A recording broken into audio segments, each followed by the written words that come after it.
Good afternoon, folks. This is Granny and Grumpy's homestead, and this is Granny and Grumpy's vegan kitchen, and this is Granny. I hope y'all have had a blessed day today.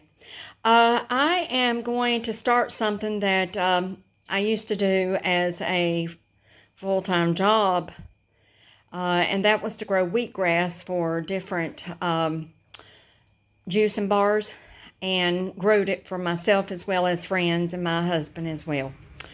So we're going to take you on the journey to show you how to grow wheatgrass. If you ever have the opportunity, and Wigmore made a book that was about wheatgrass, and it will help you to understand how important this juice really is for our human body. So let me show you first what we've got here to work with. Okay, here's my bucket, and this has organic red winter wheat berries in it. And this is what we're going to use. And we want 1 cup of this. So we're going to get us a cup.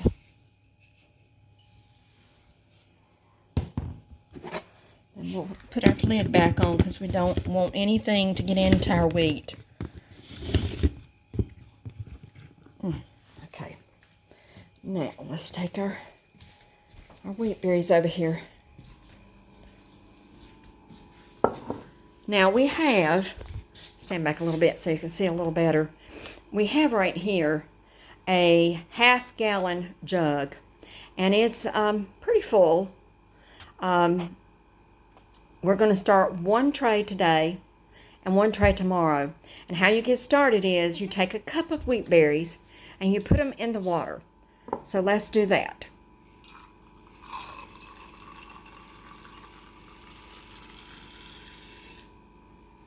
All right. Now, we're going to take the lid and put back on it, but we're not going to screw it on. We're just going to lay it over it. And that's all we're going to do. And we're going to let it sit for overnight.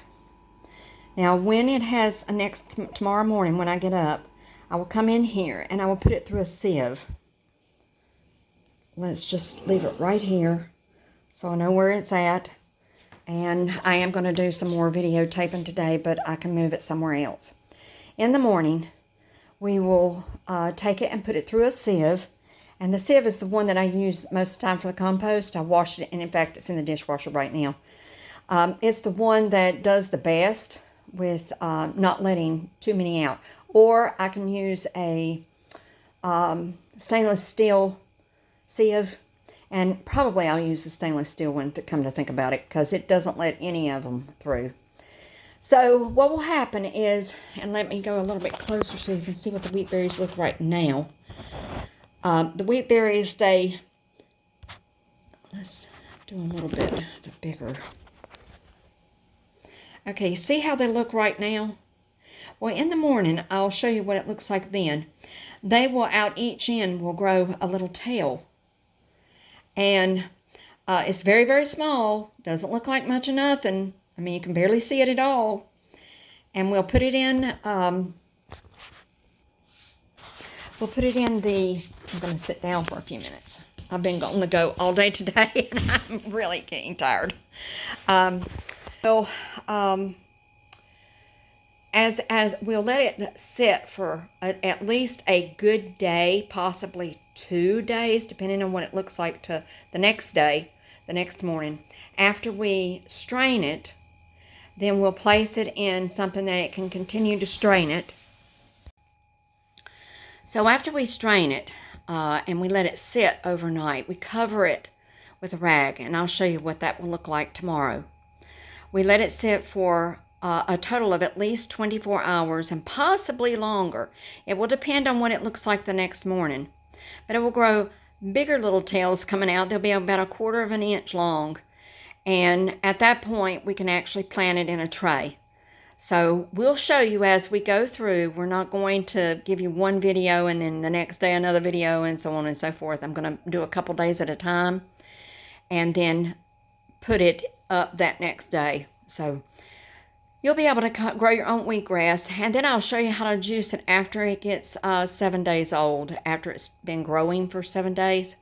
It's a total of 10 days to get it to where you want it to go. And it tastes good. It's sweet. It does taste like grass smells when you cut it. So it gets, you have to have a little bit of a time period to be able to learn to like it really, really well. Some people like it right off the bat.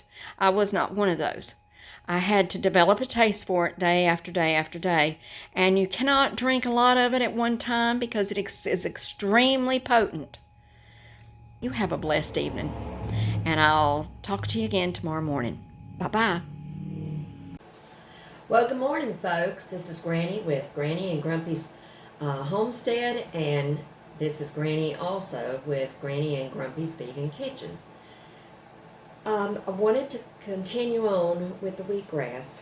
Now, as you can see, we put the wheatgrass we put the wheat berries into water yesterday, and as we put it into water over the night time, you don't want it to be 24 hours. It's fine to just let it go through the night and then the next morning to rinse, not rinse, but to, I'm going to be draining it, straining it out.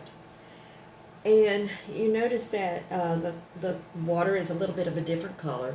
The top it'll have bubbles, everything's fine. Some of the wheat did float up to the top, and it will go down as you just touch them. They did not,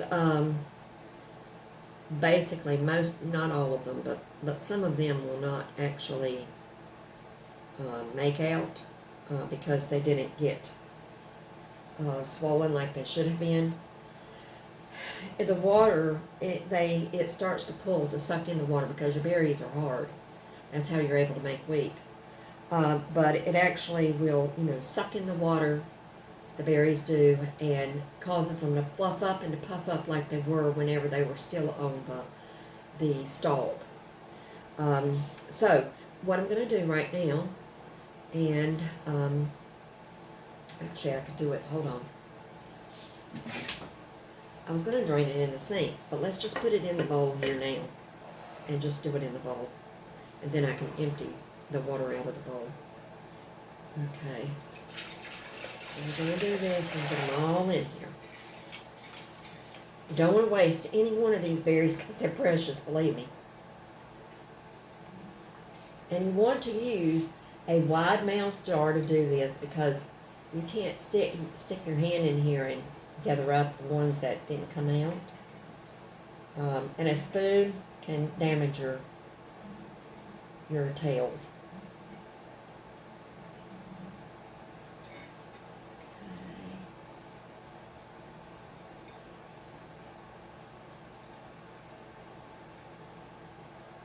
Got them all.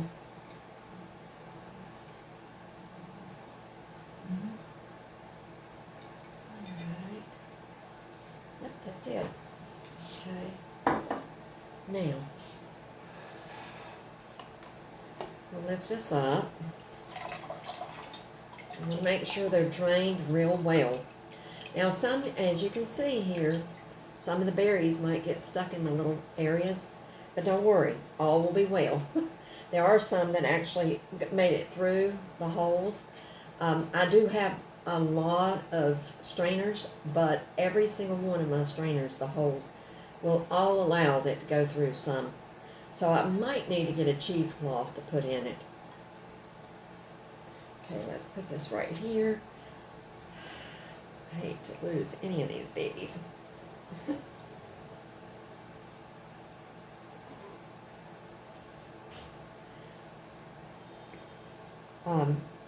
Now, for most of you who would watch something like this, you already know the wonderful benefits of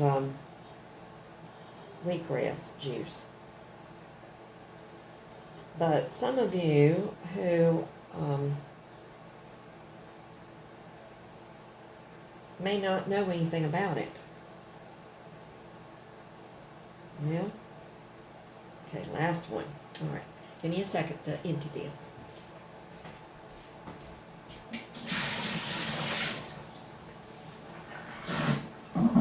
Alright, now, we want to stick this back on top here. And we want it to be right over the circle. We don't want it hanging off on either side too much. Then you want to take your towel and lay it over it so that it's cutting off fruit flies or anything else that might, want to tend to get any other kind of bug. Because in a home that is on a farm or a homestead, you are going to have some little flying things from time to time. But the main thing, the reason why we want to cover this up is because you need the darkness so that more of them can sprout in a quicker fashion. And I was going to show you what, I saw several of them that had already sprouted a little tiny bit, and this is what you're looking for whenever you're looking at them after they have spent the night in the water. Here's one. In fact, here's a really good one. I don't know. Let me come closer.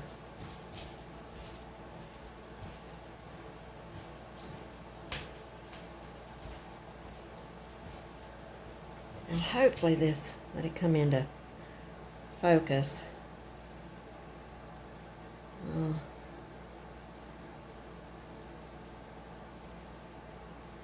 Well, let's see if I can make it be a better focus. Okay, you see that? And that's what you're looking for. And before they're actually planted, let me get it bigger now. Before it's actually planted, you will take note that all of them will be like that. Every single one of the berries will look like that.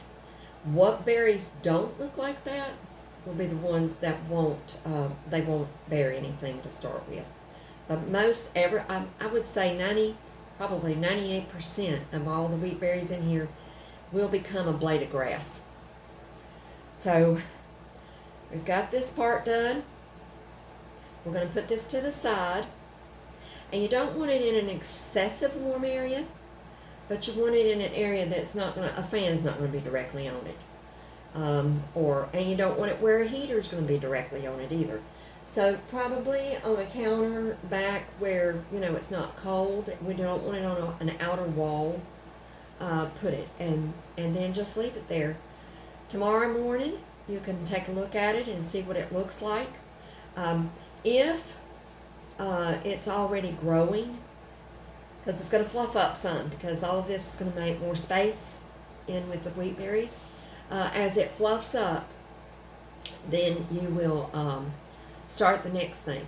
Now, if you are a serious person who's wanting to grow wheatgrass, my suggestion to you is to take the bottle that we just emptied, fill it back up with water again, and because you need fresh water each time, and put another cup's worth.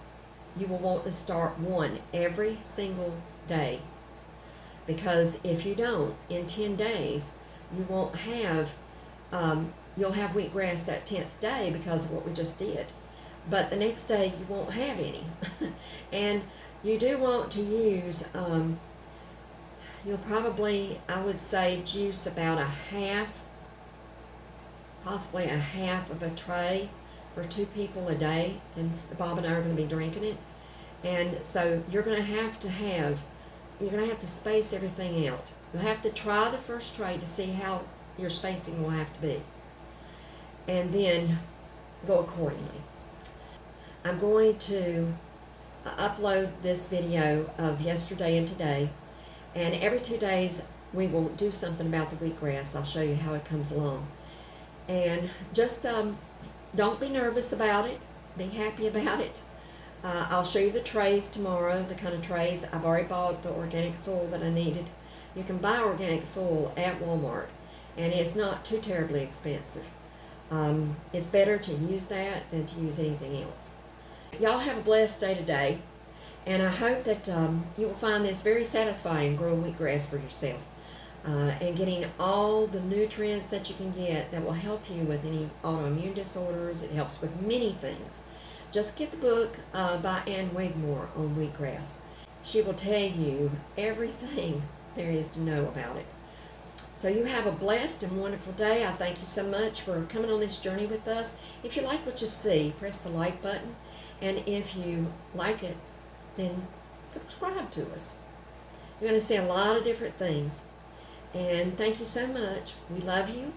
Most importantly, Jesus loves you. I'll see you tomorrow. Bye-bye.